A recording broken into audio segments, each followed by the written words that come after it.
რა თქმა უნდა, როგორც ყველასთვის, ისე ჩემთვისაც კარიერის დასრულება ალბათ ერთი ის არის, რომ აი ესე გონია, რომ დამთავრდა ყველაფერი. დღეს ვარჯიშზე ხარ და ხვალ უკვე იმ ჩანთას რო აღარ გადაიკიდებ და წახვალ ვარჯიშზე ძალიან მძიმეა. მე ცოტა რთულად გადავიტანე, რა თქმა უნდა, როგორც ყველა. რომ ცოტა აი არ მეგონა, ყველა დღე ვერ ვიჯერებდი, მაგრამ ვაჯერებდი ჩემ დასვავს, რომ დამთავრდა ეს ეტაპი, რასაც ფეხბურთელობა ქვია და მალე გადავერთე, რომ სულ რო ისე არ დარჩენილიყავი და მაინც გუნდთან ყოფილიყავი. ტორპედოში მომეცა შანსი აკადემიაში გიორგი ტუღუშის დახმარებით და ხელმძღვანელობის ტორპედოში, რომ ჩემი კარიერა რაც შეეხება სამწვრთნელო კარიერას დავიწყო. მეც ახალ ბედა ვარ ეხა გავდივარ, ეხა დავრეგისტრირდი A ლიცენზიაზე და ხო ცოტა ის რა ქვია, დრო მეც მჭირდება.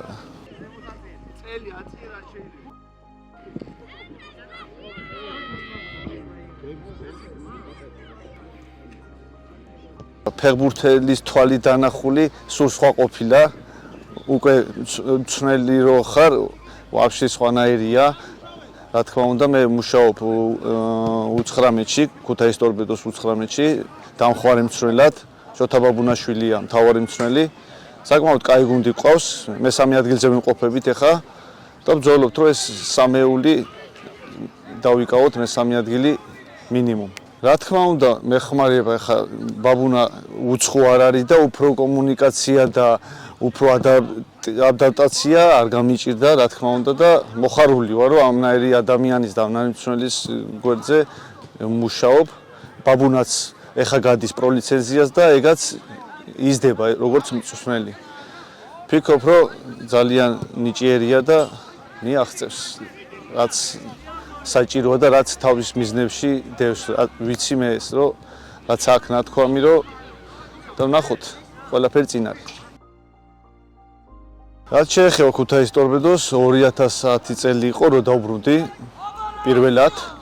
გავატარე 2 წელნახევარი. საკმაოდ კარგი გუნდი ყავდა. მე რო წავედი გუნდიდან მეორე ადგილზე ვიყავით. მე რაღაც გადანაცვლებები მოხდა, მთლიან გუნდი შეიცვალა. თუ გახსოვთ ის პროექტი, რომ რაღაც ლოკომოტივს რო შეუერთენ და მოგვიწია ყველას წასვლა.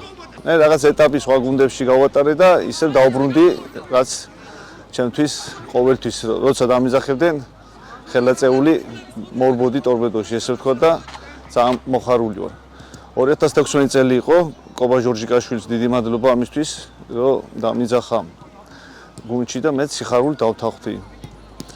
მერე შეიცვალა მწვრთნელი და მოვიდა კახა ჩხეტიანი და დაიწყო ის, რაც დაიწყო. მოვიდა თუ არა, ეგრევე მოვიგეთ თასი დავით ყიფიანის და შენს კარგად მოგეხსენება, ედო შენს გუნდში იყავი, რომ რა ტიტულებზე და რა ტიტულები მოვიგეთ და როგორი გუნდი გყავდა.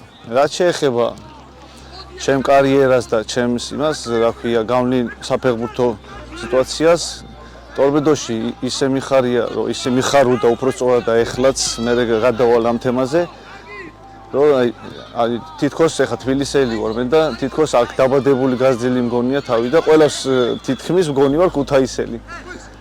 მაგრამ ესე არაა, მაგრამ არა უშავს. ბევრ ქუთაისელს შევეჯიბრები ქუთაისის ტორპედოს სიყვარულშიც და გვერდზე დგომაშიც და არერთხელაც გამომიხატია ეს.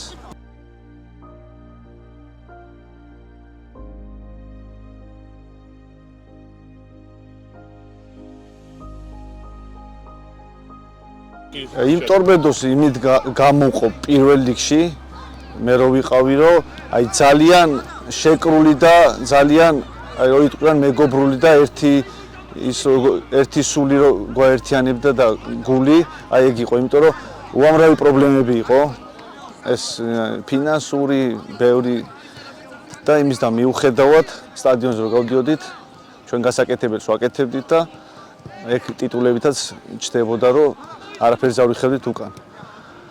ამ ტორპედოს რაც შეეხება, რა თქმა უნდა, ძალიან კაი ფეხბურთელები ყავთ. ჩემი აზრით ცოტა კიდე დრო უნდა რომ შეთამაშდნენ და უფრო აეწყონ. ეს ადვილი არ არის. დღეს მე თქვათ მოვიყვანე მაგარი ფეხბურთელი და ხვალ აუცილებლად მაგარი გუნდი მეყოლება. არის ეხა ესეთი ისენი, რა ქვია, ფაქტები, რომ გადასულა მაგარი ფეხბურთელი სხვა გუნდში და ისე ვერ აეწყო, ან ვერ იმასკენ, ხო? ვერ მოერგო გუნდს და როგორც ეს მე მგონი ეს პრობლემა და ეს არაფერი დიდი პრობლემას არ წარმოადგენს, უფრო მალე მოგვარდება და ტორპედო იმ დიდებას დაიბრუნებს, რაც ქუთაისის ტორპედოს და გულშემატკივარს.